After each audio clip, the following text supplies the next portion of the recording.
রানাঘাট স্টেশনের কাছে চাপড়ায় ফুলের চাষ ঘুরে দেখে আবার ফেরত চলে এলাম স্টেশনে। আজকের লাঞ্চ সারব স্টেশনের উল্টো দিকেই আদর্শ হিন্দু হোটেলে।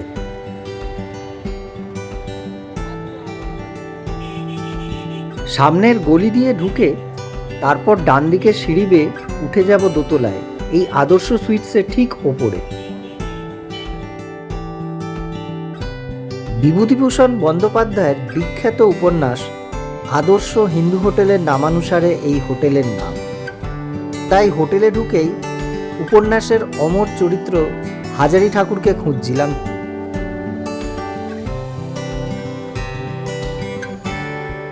এই পাইস হোটেলের প্রতিষ্ঠাতা স্বর্গীয় গোপীনাথ কুণ্ডু মহাশয়। হোটেলের নামটা অনুপ্রাণিত হয়ে উনিই রেখেছিলেন। বিভূতিভূষণ প্রায়শই এসে রানাঘাটে থাকতেন। আমার যেটা শোনা সেটা হচ্ছে উনি এখানে এসে, ওনার মামার বাড়ি ছিল এটা। আচ্ছা, উনি এখানে এসে থাকতেন মাঝে মধ্যে, তখন এরকম ছিল না।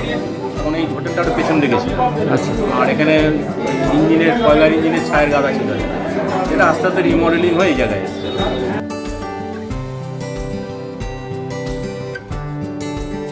টেবিলে এসে গেছে গরম গরম খাবার, আর মেনু লিস্টটা দেয়া রইল আপনাদের জন্য।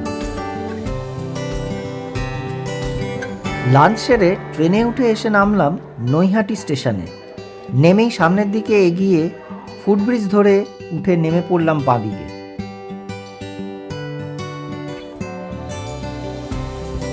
ফুটব্রিজ থেকে নেমে সামনের রেলওয়ে কমিউনিটি হল পাশে রেখে এগিয়ে গেলাম আরও খানিকটা। চাইলে রিক্সা বা টোটো নিয়ে নিতে পারেন রেলওয়ে স্টেশনের সামনে থেকে। অবশেষে এসে পৌঁছলাম নৈহাটির কাঁঠালপাড়ার সাহিত্য সম্রাট বঙ্কিমচন্দ্র চট্টোপাধ্যায়ের বাড়ির সামনে।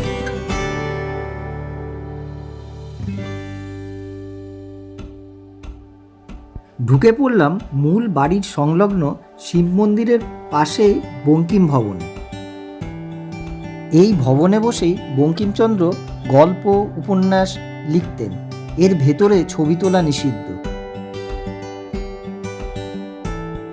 এইখানে আপনাকে 10 টাকা দিয়ে টিকিট কাটতে হবে, যেটা দিয়ে আপনি মূল ভবন এবং এই সংলগ্ন ভবন উভয়ই দেখতে পারবেন।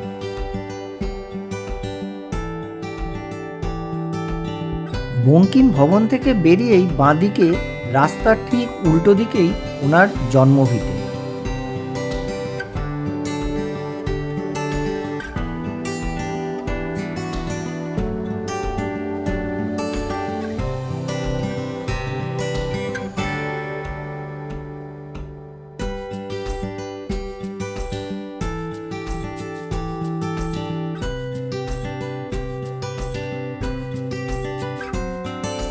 খিলানযুক্ত সুবিশাল এই বাড়ি এক সমৃদ্ধ পরিবারের পরিচয় দেয়।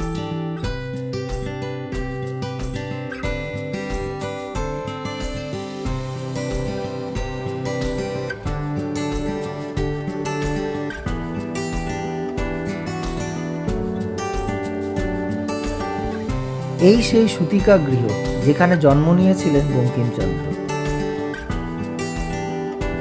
ওনার বাবা যাদবচন্দ্র চট্টোপাধ্যায় ছিলেন মেদিনীপুর জেলার ডেপুটি কালেক্টর, আর মা দুর্গা দেবী।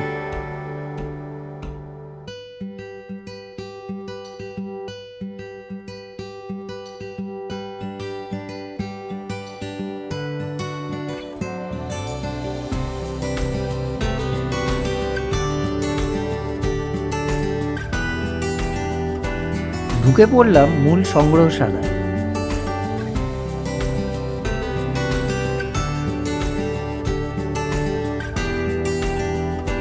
তিনি শুধু বাংলার সাহিত্য সম্রাটই ছিলেন না, ভারতের জাতীয় গান বন্দে মাতরমেরও রচয়িতাই ছিলেন।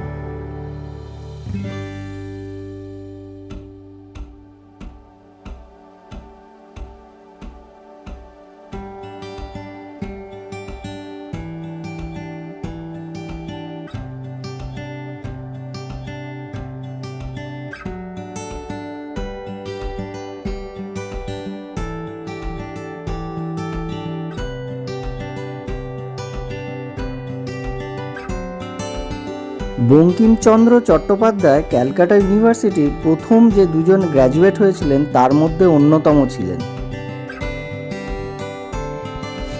একাধারে তিনি যেমন কবি, সাহিত্যিক, লেখক, প্রবন্ধকার ছিলেন, অন্যদিকে তিনি সরকারি ডেপুটি ম্যাজিস্ট্রেট এবং ডেপুটি কালেক্টর হিসেবে কাজ করেছেন।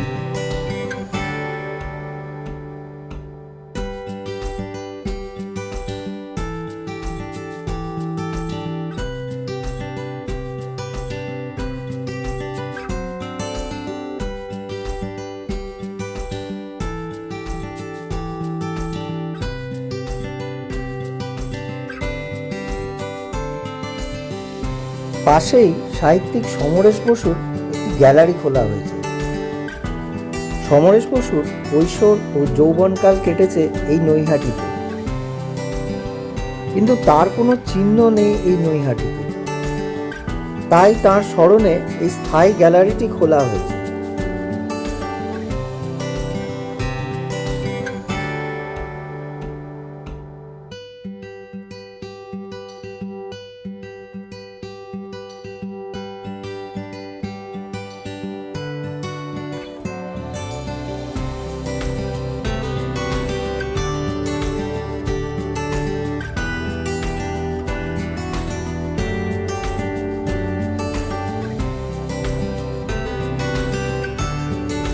এছাড়াও রয়েছে প্রখ্যাত সংস্কৃত পণ্ডিত এবং বাংলা ভাষার প্রাচীনতম সাহিত্য চর্যাপদের আবিষ্কর্তা শ্রী হরপ্রসাদ শাস্ত্রী মহাশয়ের একটা ছোট সংগ্রহশালা।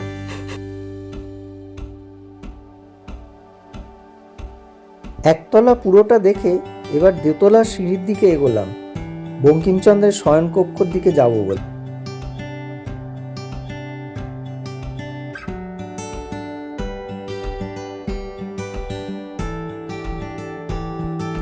এই কক্ষেই তিনি ও তার দ্বিতীয় পক্ষের স্ত্রী রাজলক্ষ্মী দেবী থাকতেন। তাদের 3 কন্যা সন্তানও ছিল। ওনার প্রথম স্ত্রী খুব অল্প বয়সেই মারা যান।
সম্পূর্ণ বাড়িটা দেখে বেরিয়ে এলাম বাইরে।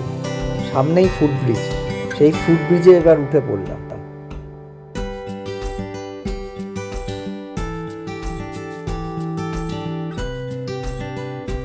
ফুটব্রিজ থেকে নেমেই সামনে বাস স্ট্যান্ড, আর এই বাস স্ট্যান্ডের পাশ দিয়েই চলে গেছে নৈহাটি ফেরিঘাটে যাবার রাস্তা। ফেরিঘাটে যাবার পথেই পড়ল ভুলুবাবুর ঘাট বা লিচুবাগান ঘাট।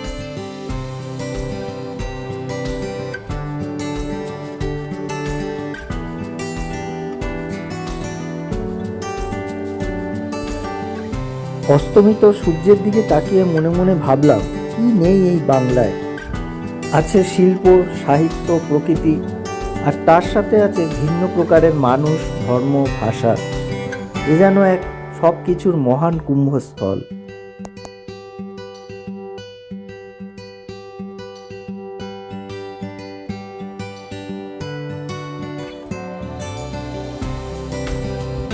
যাত্রা শেষে চলে এসেছি নৈহাটির ফেরিঘাটে।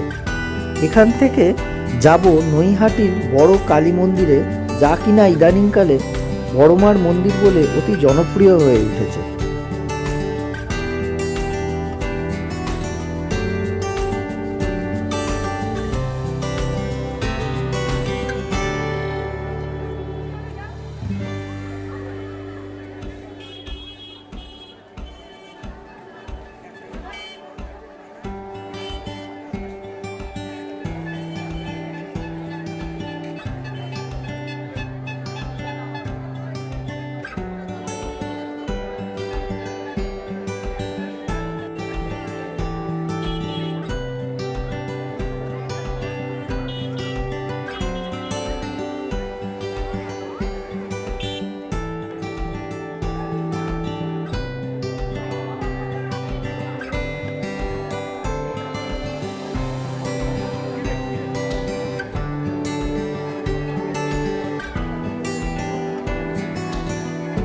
নৈহাটিতে এসেছি আর বড় মার সঙ্গে দেখা করবো না, এটা হয় না।